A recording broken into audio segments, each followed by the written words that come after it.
Hello everybody. Today we're going to be talking about overhead. Overhead is a very important component of how we do business. Overhead actually is everything you see here is overhead. This office, this computer, this phone service, it's all overhead. So overhead refers to ongoing costs that we use to operate a business, but excludes the direct costs in terms of creating the products that we sell. So when we think of overhead, we're thinking of the things that we need to be able to operate that aren't necessarily direct. And so as a direct cost, you might say that a roll of carpet is direct cost. The overhead costs associated with that going in there could be something as simple as, the warehouse guy driving a forklift with the gas in the forklift to take it off of the truck, to put it into the rack, then to pull a picking ticket, the paper for the picking ticket. You see where I'm going? All of this is overhead. There are different types of overhead, and those overheads are things that I want to make sure to understand where the money's spent and why the money is spent there. So some examples apart from direct costs and overhead providing service are the other things in overhead like rent, utilities, insurance. These are costs of doing business, not unlike the forklift driver and the forklift, but things that you just don't often think about. So to give you an idea of the categories that all of those fall into, I thought I'd put together a small list for you, and we'll start. And the first one is marketing, and this actually is the money that the company spends to generate new customers into the company, right? So we spend marketing because we want to make sure that we're reaching out to the public, telling them that we're open. It's almost like we're sitting out there waving like, hey, we're here and we have carpet. Just as an example, I'll give you an example that we do television commercials. And those television commercials have a cost of production associated with them. They have a cost in the contract with the actual cable providers. And then depending on how often they run and on what days of the week they run and what time slots, that can either increase or decrease the cost. All of those are overhead costs, and all of those have to be contemplated when thinking about overhead and marketing. Merchandising is another place where we spend money in terms of overhead. And when I say merchandising, it can seem like a very broad category. It really kind of comes down to how we show things to people, right? And so merchandising is an omni-channel thing. You can merchandise on your website, even though they don't actually see the merchandise in person, but it's merchandise to them, just like it is in the showroom. So when you walk into our showrooms and you see these beautiful showrooms, they're merchandised a certain way to make you, drive your interest up in doing something beautiful. That's the reason why we make these beautiful showrooms, is we want people to do that. But part of the cost associated with that is upkeep, right?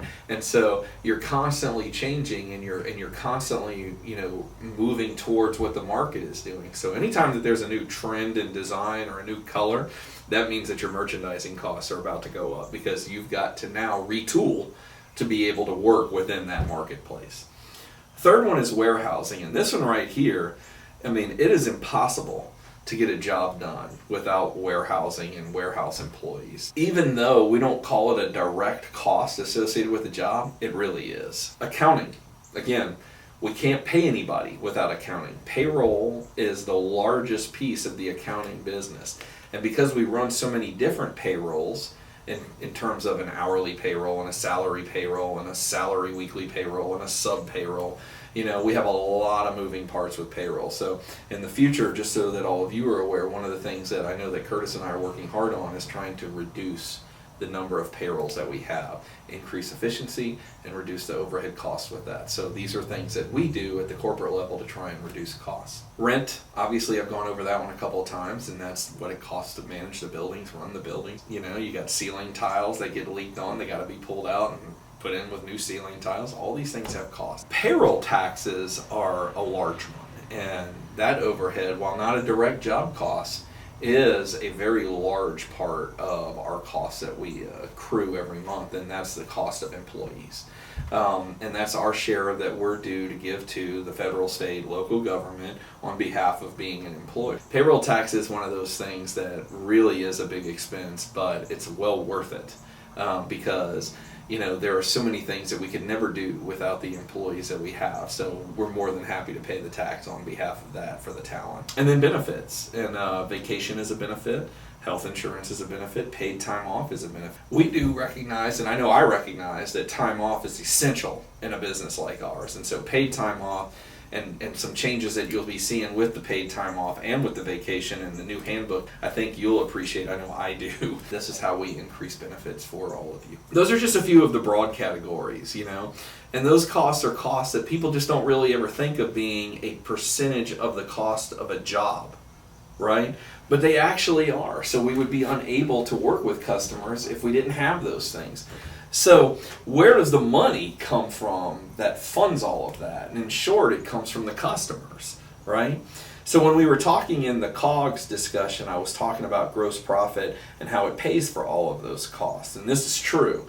But when our company works with a consumer, it's important for us to be able to successfully pass on to them the real costs that we incur every day operating Dalton Carpet One, because they're really the only person that could ever pay us for it. Where else is it going to come from? So a common question that I get asked a lot is well, how do we appropriately charge these costs to the customer? How do we pass them along to the customer? And that's a great question, because not necessarily an easy one to answer, though. The good news is that today, all of us are choosing to make a change, right? The people here at Dalton Carpet, we understand that we have to make a change so that we can fully balance the compensation structure of our company by assessing costs to customers that were typically left to be borne by the company's profit itself. In short, what that means is that we're going to put into the cost of the job all of the costs and all of the percentages of overhead that it takes, so that whenever the gross profit is figured and the pricing strategy is all put in place, then and only then do we get to a point where those costs are accepted and they don't reduce the profitability of the company. And remember, reducing the profitability of the company reduces the ability of the company to invest in a whole lot of things like more benefits. So those are things that we have to pass on to the customer. And so don't ever feel bad about passing those things on to the customer. There isn't a company that works that doesn't do these things. The difference is that a lot of these companies do it in graduated amounts. And what we're going to do is we're going to do it based on the type of customer that you are, right? And so, for instance, if you're a retail customer, you may actually have a higher cost of doing business with us than, say, a tract home builder. So in order for our company to grow and invest in its people and continuing to provide the types of benefits that we have been, we've got to assess the costs to the jobs to pass them on to the customers. This is okay because when we add in the costs, the gross profits will appear to go down, but there will be an increase in the net profit because the direct cost of doing jobs will be paid by the customer instead of it all being indirect costs coming out of the profit. As the changes continued, it'll make us a stronger company financially. The company will then have more revenues to invest in more of you, as well as more training and more benefits through more profits.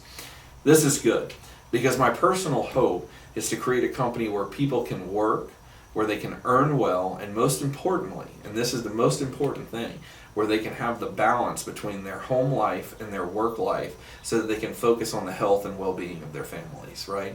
Because work is only one piece of your life. It shouldn't be the whole part of your life, but it should be part of your life that funds the other parts of your life. And so if you're working excessive amounts of hours because we're not making the profits to hire enough people to be able to manage the work properly, we've got to change that. That has to change.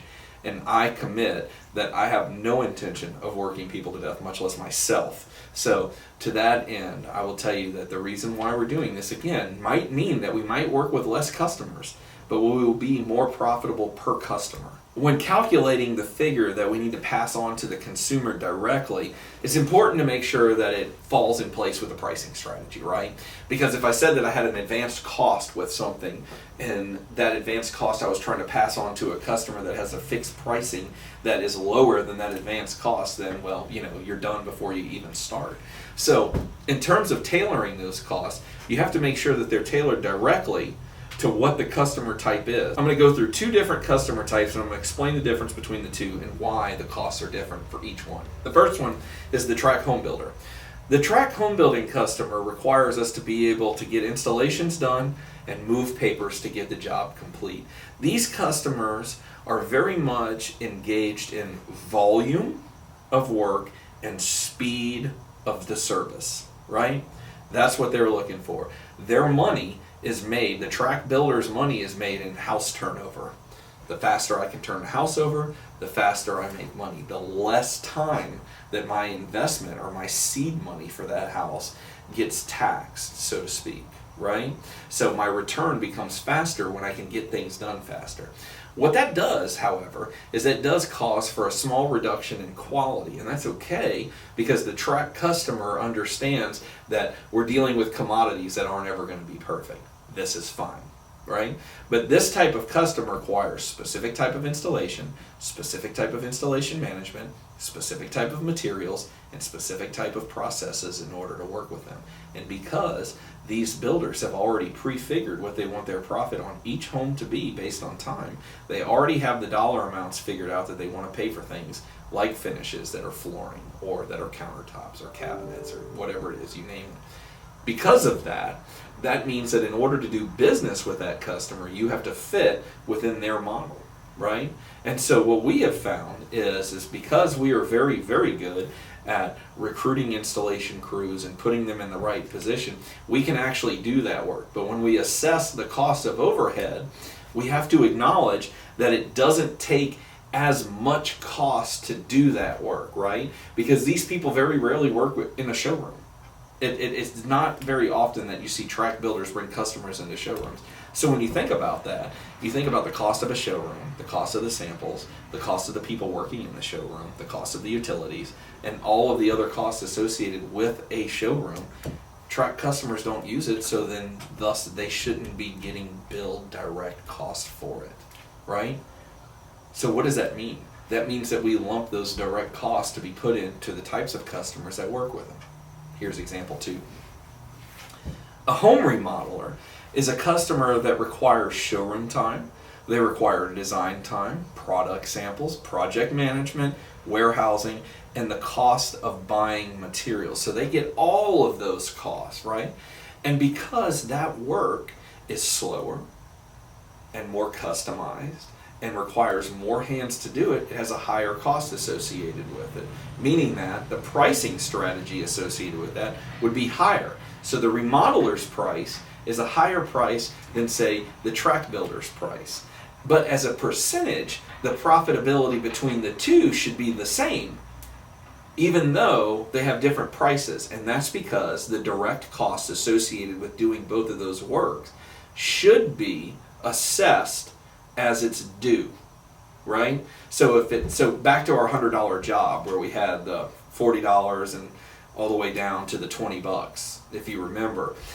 The remodeler job, right? The remodeler job might actually cost more than $75 cost because of all of the overhead. It might cost $85, okay? The pricing strategy associated with that should make the price level high enough that the percentage profit should equal the percentage profit of the track customer. And that's where we have to get to, because today we're not doing that. Today what's happening is that we have some customers where we make a lot of money, some customers where we make no money, and because of that you have this dichotomy in our profitability. And you have an unequal compensation plan when it talks about salespersons or anybody else working within it. So by evening those out and saying that we want a standard profitability from each one of those types of customers, what we're doing is we're reassessing the pricing, right? The costs become fixed, the pricing changes. And when the pricing changes, what normally happens is that prices normally go up. Sometimes they go down, but they normally go up. And when they go up, there are going to be customers that are going to fall into those categories that are going to be like, well, I'm not doing business with you for this much money. And to some of those customers, we're going to put them in the box and we're going to say, okay, well, within the box, how do you fit? And are you a customer that we should be doing business with us? Or should we take our resources and our money and our showrooms and our samples, and should we take them to customers that are more likely to be able to do the type of business with us that we want? And there's a lot of factors that go into determining what customers are the right customers. It's not just what type of customer they are, but there's a lot of factors like how fast do they pay their bills? That's a huge one, you know? Or how difficult are they to work with? How many stops and restarts do we have with them? are they organized as customers? And if they're not organized, are they willing to let us help them organize? Because we could do that for a fee. But if they're not willing to do that, then our issues is that they're probably not the right customer for us. And those are decisions that we have to make, and make them fast so that we can surround ourselves with the type of customers that are the right customers for us. So the remodeler customer just has a lot more touches than the track customer. And because of that, they have a higher overhead associated with them. So we add the cost of overhead to these jobs. And it's important that the company make sure that it's a nuanced approach and it's reasonable. And just like I was just describing to you how one might be higher than the other one. So the flexibility associated with doing that, right, with taking that kind of nuanced approach and putting it in towards what the customer type is, dictates the pricing strategy of that customer. And that is an intentional business plan to generate profits and assess overhead.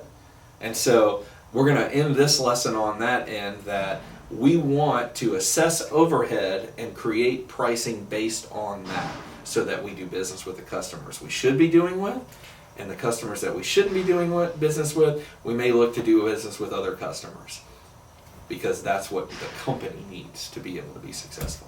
So thanks for paying attention.